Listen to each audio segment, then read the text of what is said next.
Greetings all, and welcome to Sprues, and another episode of Forgotten Friday, the last Friday of every month, where I have a look at a kit from the Korean War. And today's subject is going to be the Tamiya F-51D Mustang from the Korean War.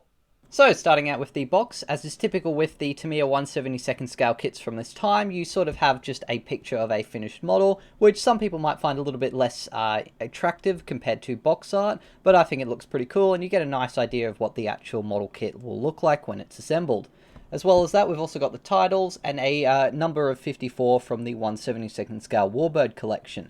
We've also got some notes saying that this is a ready-to-assemble precision model kit, detailed scale model for hobbyists age 14 and above, and that it's not a toy, and my favourite warning of all, that the model may vary from the image on the box. Of course, cement and paints are also not included. And as you can see, it's also wrapped up in a plastic wrapping, which makes it quite glossy, so you can kind of see me through the reflection there.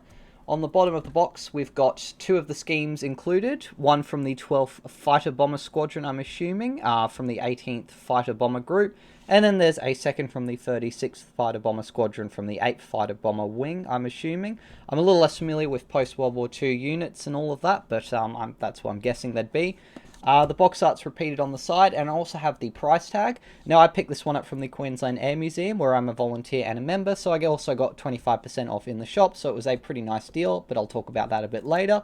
And on the top here, we've got some more pictures of the model, some really nice close-up shots of the underside of the wing there, showing some of the armament options and the interior wheel well details, and we've also got a really nice shot here showing a bit of the cockpit details, which look pretty good.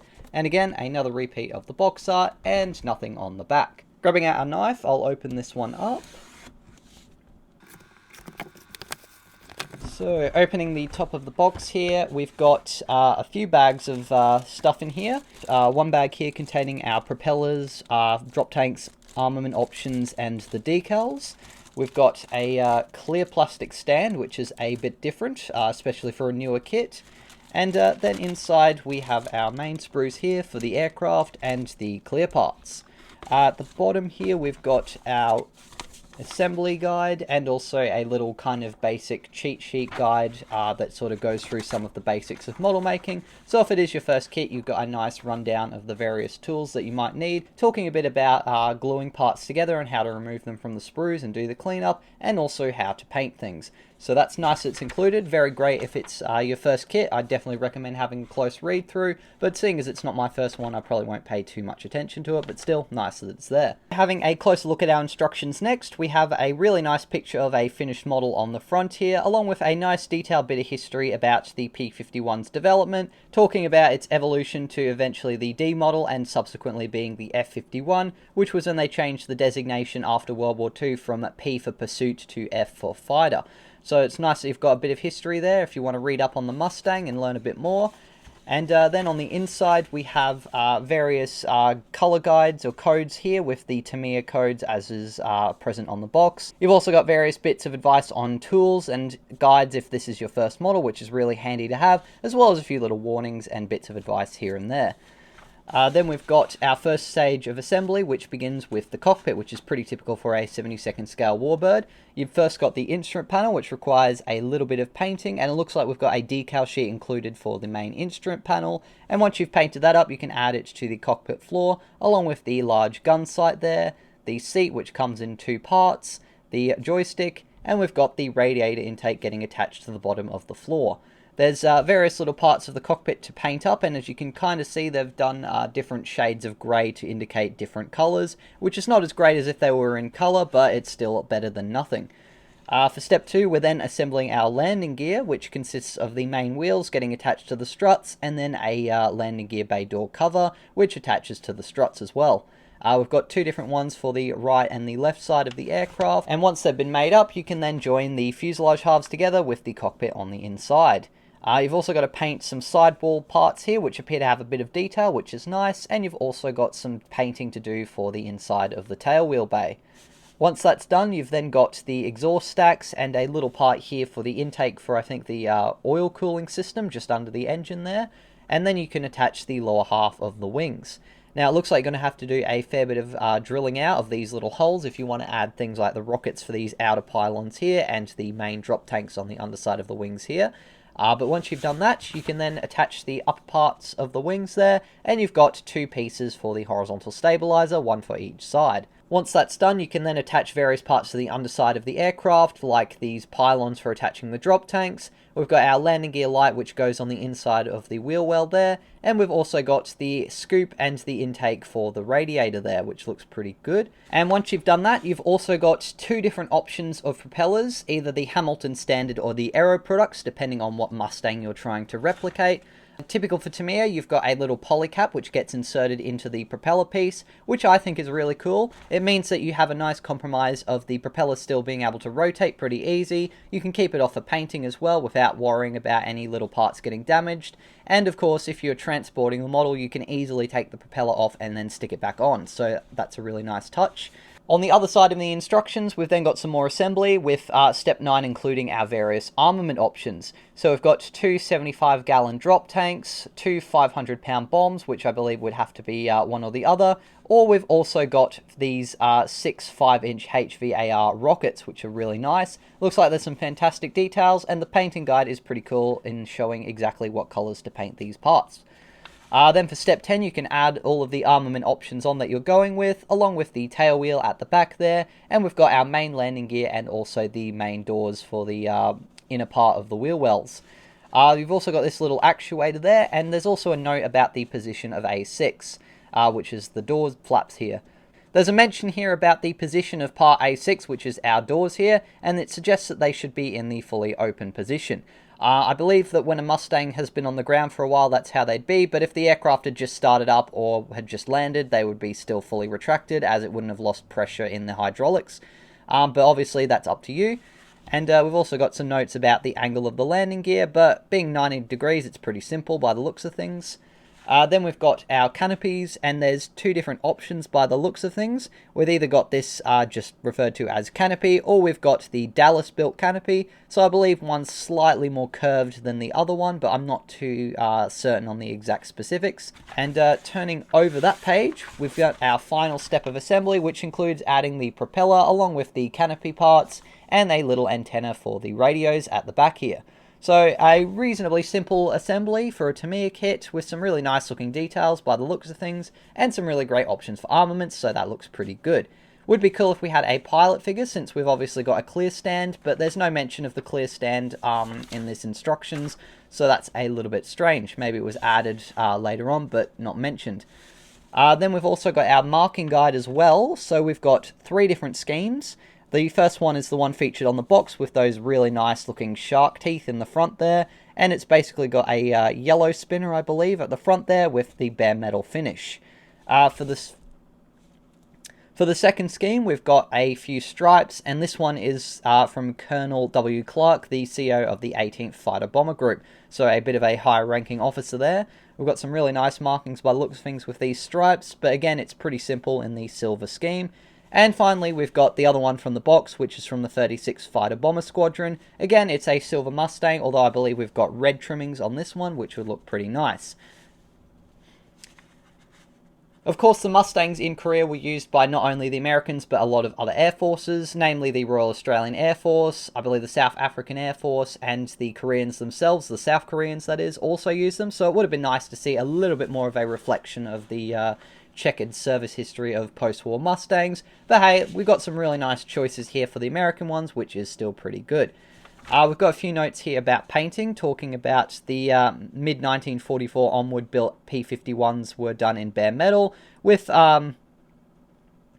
we've also got some notes about painting the F-51 in general, saying that from mid-1944 onwards, the P-51 and F-51D Mustangs were delivered to units unpainted, including flaps and ailerons. However, the wings were primed and painted silver by the factory for a smooth surface. During the Korean conflict, many of the F-51D Mustangs had colour fuselage and or tail markings to denote the squadron they were assigned to. World War II type nose art was also seen on many Mustangs used during the period, personalised by the pilots, which we can see examples of here, which is really cool. So I like that they've gone into that extra little bit of detail. It would have been nice if these were in colour again, but hey, for the time period, this is pretty good. It would have been nice if they were done in colour, but otherwise, these are really nice marking guides, and the instructions look pretty good to follow. As I've mentioned, it would be nice if the instructions were printed in color, and that's what we're seeing a lot more with newer kits, but hey, this is still pretty good, and I think the instructions are pretty good to follow. Moving on to the plastic parts, we'll start off with this main set of sprues here, which I'll just open up. So they're sort of stapled shut there, which is pretty easy to open, and there's no messy sticky tape that's going to get in the way. And as mentioned, we've got our main fuselage parts here, which we'll have a close look at. So at the bottom here, we've got the upper surface of our wings, and as you can see, we've got some really fantastic recessed details there, with some recessed rivet details on the flaps there, and some nice details here on the access hatches for the machine guns. We've got some rather interesting raised bumps going on here. Not too sure what they're trying to replicate there. It kind of looks like perhaps some larger joints at a main kind of point here on the aircraft. So a little bit unusual to see raised rivets from a Tamiya kit, especially a newish one. But the rest of the details are all really nice in scale and recessed. We've even got little rivet details on the ailerons there. And there's also some really nice details on these access hatches, and they've even gone to the trouble of doing a lot of detail on the fuel filler cap there, which looks excellent. We've got some little raised bumps here for parts of the ailerons, or perhaps some sort of aerodynamic parts. We've got a little raised detail here for the nav lights on the wingtips, which is looking really good. And we've also got raised bumps there for the machine gun barrels, which is all looking really excellent. Just to the side here, we've got the front intake scoop for, I believe, the oil cooling system. And then we've got the rear outlet kind of scoop that goes on the bottom here, which has, I think, a little bit of raised detail, yep, on the inside there. There is an ejector pin mark, but I don't think that part's going to be too visible, so I wouldn't worry about trying to clean that one up too much. We've then got our right fuselage side here, again using some really nice recessed details for all of those little access hatches. I like that they've done a raised part here for that kind of fairing that attaches the fuselage and the wings, with some nice recessed rivet details on those, and some really nice recessed details for rivets and panel lines around the engine cowling, which, yeah, looks really excellent. Done a nice job on the little kind of vent fan system there, and there's some raised parts here and there, like this little scoop here along the bottom of the intake. And we've got, interestingly, our landing gear bay doors for the tail wheel molded to the fuselage, which is a bit of an older feature on kits, but it doesn't look too bad in this case. Some nice recessed access hatches around the horizontal stabilizer attachment points and the tail there, so that looks really good. And on the inside, we've got some really fantastic and very crisp raised details here. Various parts here like radios. I believe there's also some fuse boxes, and I think that might be the oxygen system just on the wall there, so that's looking really fantastic. And of course, we've got some really nice raised ribbing details on the inside of the fuselage, so looking really good. These look like our little actuators for the landing gear bay doors, which are really nice and finely done. These are very clean moldings, and even on these finer parts, there's not really any flash, if any at all. And then we've got our little drop tank attachment points here. Our radiator with some really fantastic raised and recessed details. I'm not sure if the camera is fully picking them up, but that's some really nice crisp details there. We've got our main scoop intake for the underside of the fuselage there, looking pretty cleanly molded. You do have to cut off this little nub thingy, which has part of some sort of ejector pin mark, I think, molded to it, but that shouldn't be too difficult.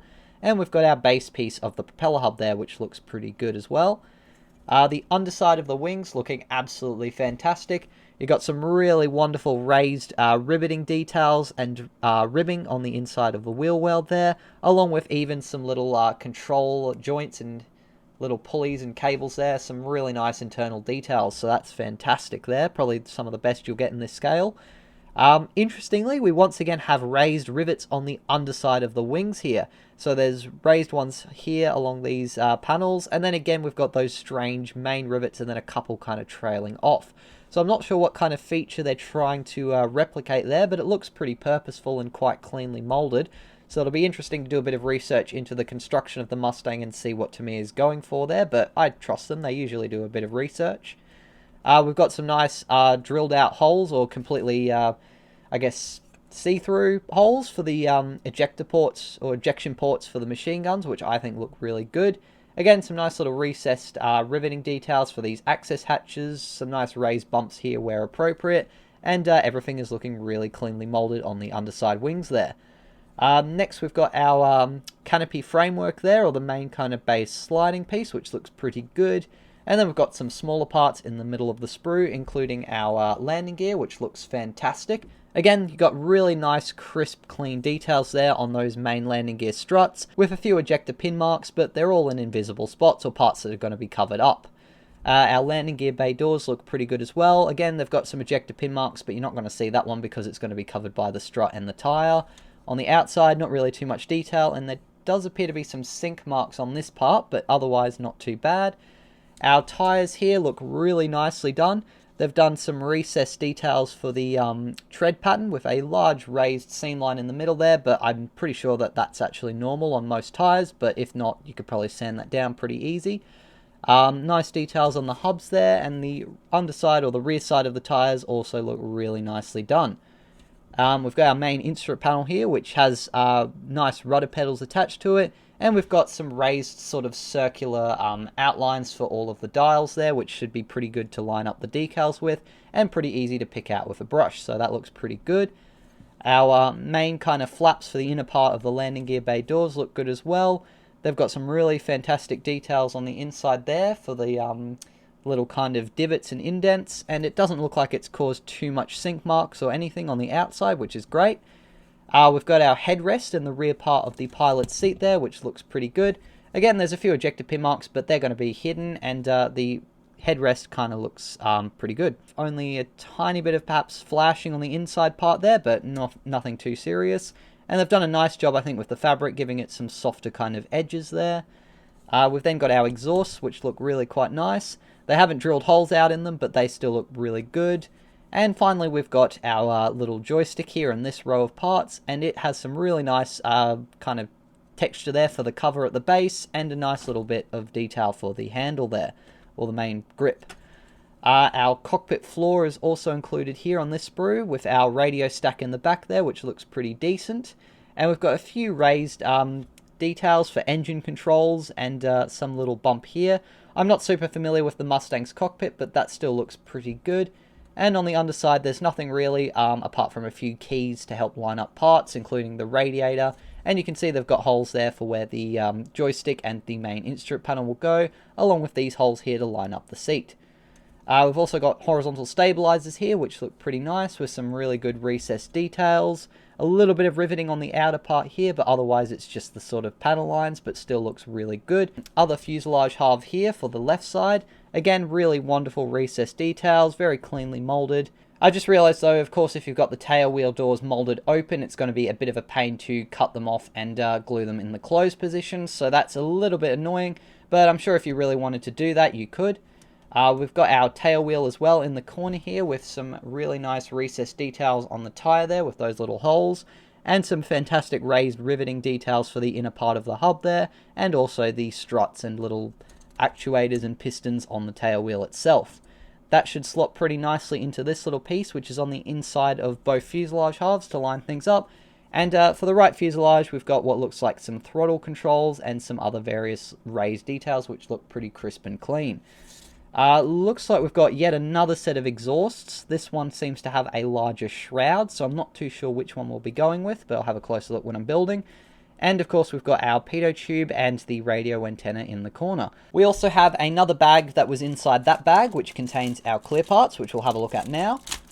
So as with pretty much every P-51 Mustang kit I've seen, you get two choices of canopy. We've also got the front windshield here, the landing light, which comes as a clear part, which is a really nice touch. And we've also got our gun sight here, which always seems to look really big to me for the Mustang, with that massive no hold kind of text on it, which looks pretty cool.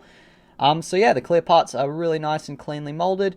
There doesn't appear to be too many scratches or damage to them, and they're pretty crystal clear. There is a fair bit of distortion on these rounded canopies, which I guess is to be expected as it's a pretty tricky shape. So you're possibly a little bit better going with vacuform ones to get rid of that distortion, but honestly these parts look really quite nice and crystal clear. The other bag that we get, which contains various sprue parts, also contains our decals, which is a little bit unusual for Tamiya. Usually they seem to just be as standard, folded up with the instructions and given a little piece of paper to protect them, but in this case they have their own bag with these sprues. I think it probably would have been better if they were just put in paper, because as you can see, there's a little bit of damage to the paper there, with that being folded and bent, and I can imagine there's a good chance if these were moved around they could scratch the decals. But yeah, we'll have a close look at the decals last. For these sprues here, we've got our two different types of propellers, the Hamilton Standard and the other one with the more narrower kind of blades with the squared off tips there. And they have their own spinner, which is slightly different for each one.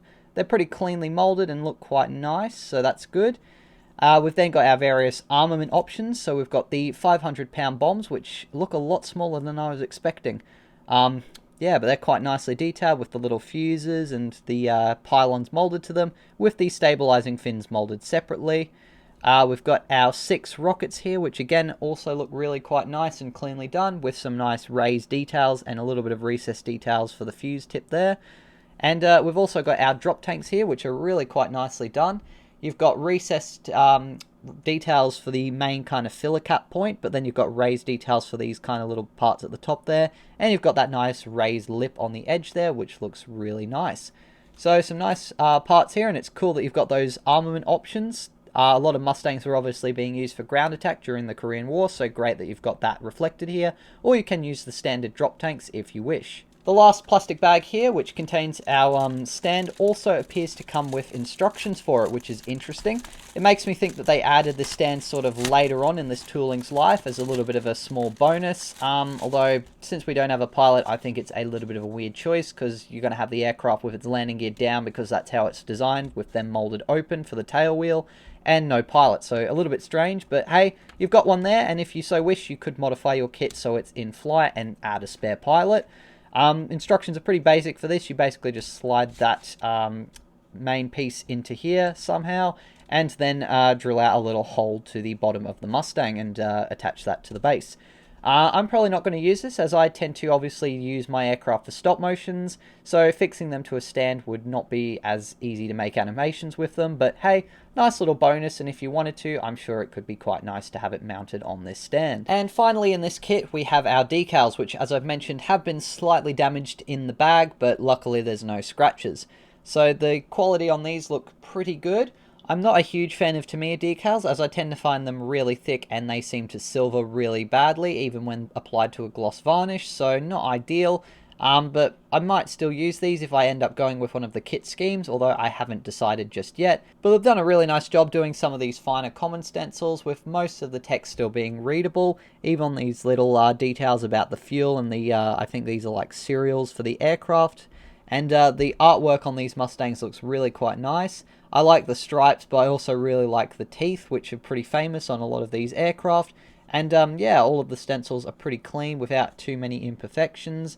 And there's some really nice squadron symbols and custom art for the front of the aircraft, so a nice little reflection of some different US Air Force markings. Again, it would have been nice to see a wider reflection of the Mustang's service in Korea with different air forces, but if you're into the American ones, these are some really nice options by the looks of things.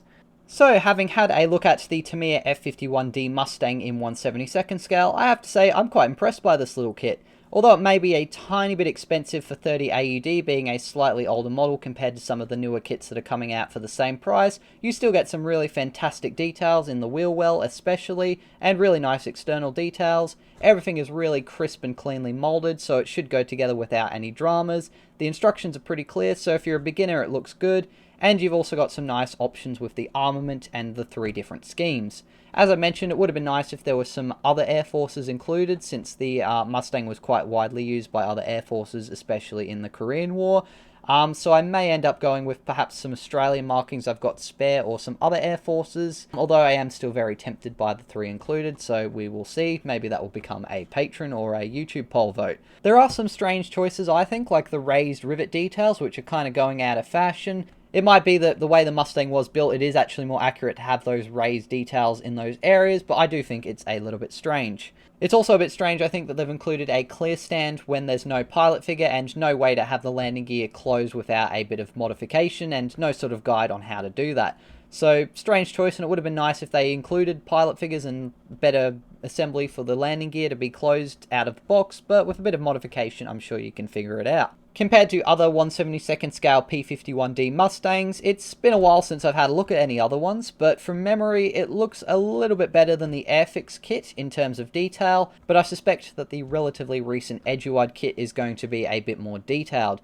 However, this still looks like a really decent kit in 1/72nd scale, and if you're after a Korean War Mustang, I think this is a pretty great one to go with. So that wraps up my inbox review of the Tamiya 1/72nd scale F-51D Korean War Mustang. I hope you guys have enjoyed this video, and if you've had any experiences of this kit or want to see some more P-51D Mustang inbox reviews such as that of the Airfix, WWII or Academy kit, then be sure to let me know in the comments below. A massive thank you to my wonderful patrons for helping me to fund not only buying these kits but also the products I use to make them, and a little shout out to the Queensland Air Museum where I purchased this kit. As I've mentioned, you get a 25% discount if you're a volunteer or a member at the Air Museum, which can be really fantastic if you enjoy building model kits and are local to the Sunshine Coast or the Brisbane area. If you want to help me fund my building and my animation projects, then be sure to check out my Patreon. Otherwise though, subscribing to the channel and leaving a like really helps out. Thanks again for watching, and until the next video, as always, take care and model on.